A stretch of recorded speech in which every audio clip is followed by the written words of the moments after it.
Ever feel like you're managing a bunch of toddlers at work? Well, what if I told you that the secret to handling your most difficult colleagues actually comes from the playbook of a child psychologist? Today, we're going to dive into Dr. Becky Kennedy's amazing toolkit and see how it can totally transform your leadership. So, let's just start with a kind of provocative question, right? Have you ever stopped and noticed that a lot of adults in the workplace have behaviors that look, well, surprisingly like a toddler's? And I'm only half joking here. Just think about it for a second. You know that one colleague who always, and I mean always, needs to be the absolute center of every single conversation? Yeah, that one. Or maybe you've seen the manager who gets completely irrationally bent out of shape about sharing their budget or their people or their projects, like they're a little kid guarding toys in a sandbox. And what about the ones who always seem to need somebody else to solve their problems for them? You know, just like a kid asking you to pick up a toy they just threw on the floor. Look, this isn't just a funny observation. It's a real pattern, and it's rooted in one simple fact. All humans, no matter how old they are, have the same basic, fundamental needs. Okay, so to lead anyone effectively, whether they're a child or a full-grown adult, we have to start with this really crucial mindset shift. Dr. Kennedy calls it the good inside principle, and trust me, it is a total game changer. You know, most of our problems with other people, at home or at work, they come from this one mistake. We collapse a person's behavior with their identity. So, someone shows up late a few times, and our brain just leaps to, that person is lazy. We've just mashed the action and the person into one thing. The key, the real trick, is to consciously pull those two things apart. So instead of seeing a lazy person, you train yourself to see a good person who is struggling with being on time. Just that simple shift, it opens the door to a completely different and much more productive conversation. It really changes everything. So why is it so important? Well, think about it. The second people feel like their identity, their very self, is under attack, what do? They get defensive. Their walls go up, and they can't even hear what you're saying anymore. But if you separate the behavior from the person, you can talk about the issue without threatening them. And that's where real change can actually begin. So once you've got that good inside mindset locked in, we can move on to a really powerful tool for building trust and getting people on the same page.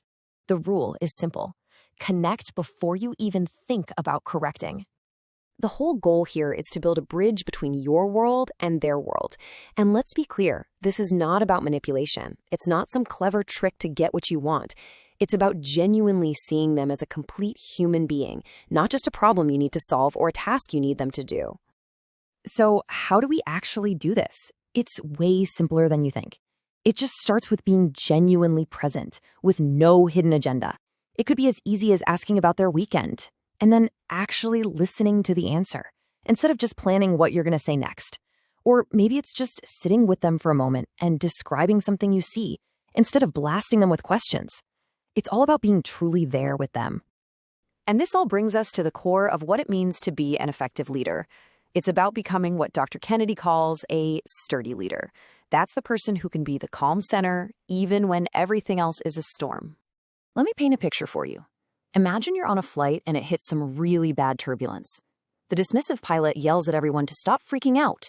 The overwhelmed pilot starts panicking right along with you. But the sturdy pilot, they say, I hear you. It's bumpy. I've got this. They acknowledge your fear without getting swept up in it. They contain the panic because they're confident and in control. That right there, that is the absolute essence of sturdy leadership.